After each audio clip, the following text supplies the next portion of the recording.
Shalom saudara-saudariku yang terkasih. Bertemu kembali bersama saya Romo Irvantinus Tarigan dalam renungan kitab suci kita pada hari ini, Rabu 21 Mei 2025. Hari ini adalah hari biasa pekan kelima dalam masa Paskah. Injil hari ini diambil dari Injil Yohanes bab 15 ayat 1 sampai dengan 8. Yohanes bab 15 ayat 1 sampai dengan 8. Akulah pokok anggur yang benar dan Bapakkulah tukang kebunnya. Setiap carang padaku yang tidak berbuah dipotongnya, dan setiap carang yang berbuah dibersihkannya, supaya ia lebih banyak berbuah. Kamu memang sudah bersih karena firman yang telah kukatakan kepadamu. Tinggallah di dalam aku, dan aku di dalam kamu. Sama seperti carang tidak dapat berbuah dari dirinya sendiri kalau ia tidak tinggal pada pokok anggur. Demikian juga kamu tidak berbuah jikalau kamu tidak tinggal di dalam aku. Akulah pokok anggur dan kamulah carang-carangnya. Siapa yang tinggal di dalam aku dan aku di dalam dia, ia berbuah banyak, sebab di luar aku kamu tidak dapat berbuat apa-apa. Siapa yang tidak tinggal di dalam aku, ia dibuang keluar seperti ranting dan menjadi kering, kemudian dikumpulkan orang dan dicampakkan ke dalam api lalu dibakar. Jikalau kamu tinggal di dalam aku dan firmanku tinggal di dalam kamu, mintalah apa yang kamu kehendaki, maka akan diberikan kepadamu. Dalam hal inilah Bapakku dimuliakan, bahwa kamu berbuah banyak dan menunjukkan kamu adalah murid-muridku. Saudara dan saudariku yang terkasih, Injil hari ini mengajak kita untuk hidup bersatu dengan Kristus secara aktif dan terus-menerus, menghasilkan buah kasih dalam hidup sehari-hari, serta menerima pemurnian rohani sebagai bagian dari pertumbuhan iman. Semua itu mengarah pada tujuan yang lebih besar, yaitu memuliakan Allah melalui hidup yang berbuah. Saudara-saudari, saat merenung Injil hari ini, saya teringat akan permenungan dari almarhum Uskup Fulton Sheen dalam bukunya yang berjudul Imam bukan miliknya sendiri. Saya mencoba memandang sabda Tuhan hari ini dari kacamata tersebut. Walaupun refleksi ini ditulis dari sudut pandang seorang imam, saya yakin umat pun bisa menemukan makna yang relevan bagi hidup mereka, bagi hidup Anda. Berikut saya bagikan ringkasan permenungan dari Uskup Fulton Sheen tersebut. Beliau menuliskan demikian.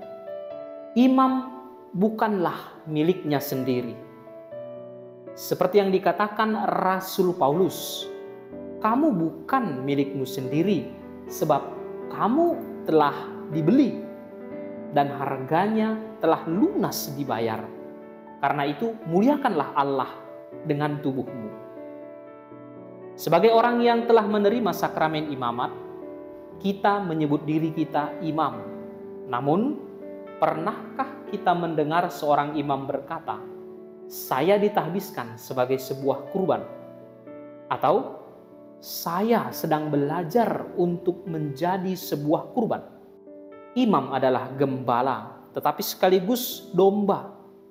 Imam adalah gembala yang peduli, namun juga menjadi domba yang dipersembahkan dalam merawat domba-domba lainnya. Kepedulian terhadap domba itulah yang membedakan imam dari seorang pekerja upahan.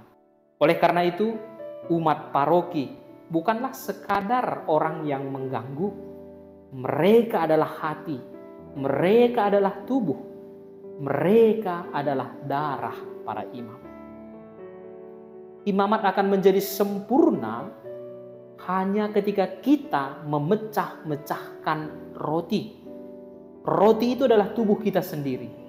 tubuh yang dipecah-pecah dan menjadi kurban yang hidup. Melalui kelelahannya dalam pelayanan pastoral, dalam berkhotbah, dalam mengajar, dan dalam mempertobatkan.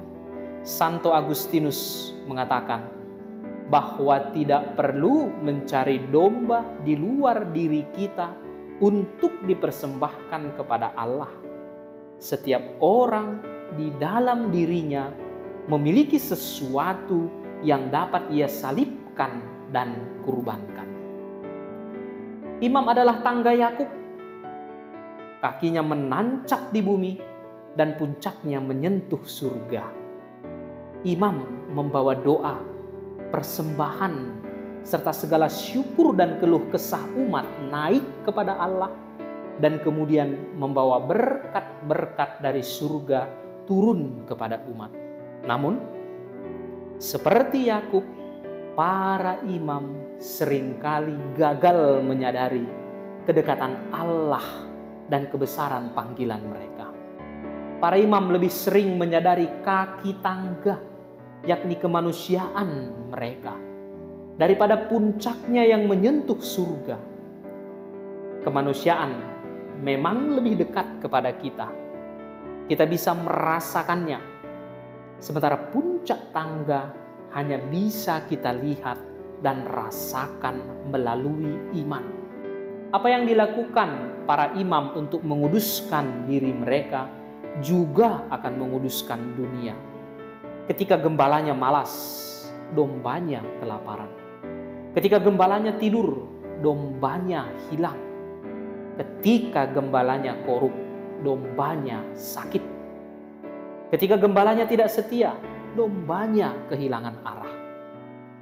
Jika gembalanya tidak bersedia menjadi kurban bagi domba-dombanya, serigala akan datang dan memangsa mereka. Rasul Petrus menggambarkan dengan tepat sosok setiap imam.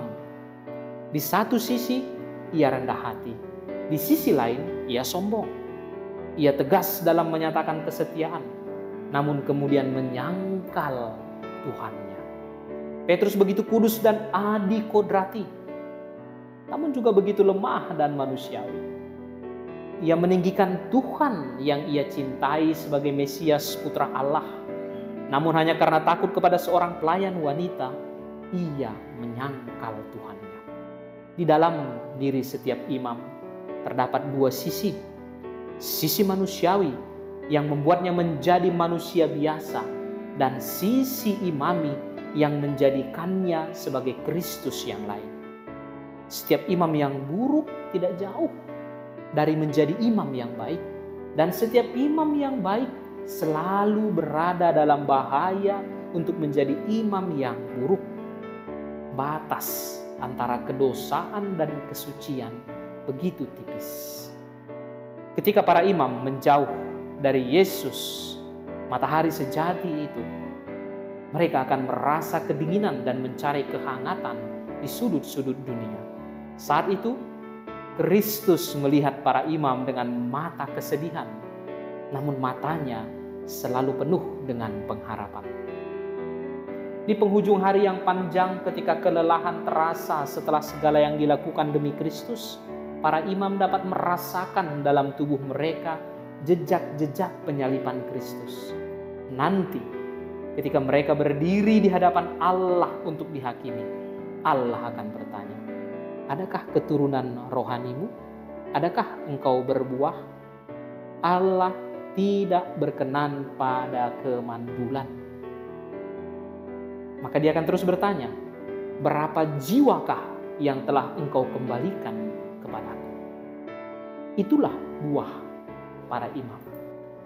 Saudara dan saudariku yang terkasih, permenungan yang dibagikan oleh Uskup Fulton Sheen itu dapat Anda kontekskan di dalam diri Anda masing-masing, bagaimana Anda setia dalam Kristus dan buah apa yang Anda hasilkan. Tinggal dalam Kristus bukanlah sikap pasif, melainkan sikap aktif, dinamis dan penuh kasih. Sakramen-sakramen, doa, dan kehidupan dalam gereja menjadi sarana yang membantu kita untuk tetap menjadi ranting yang hidup, yang terhubung dengan pokok anggur yang sejati, yaitu Kristus. Tuhan memberkati Anda sekalian. Amin.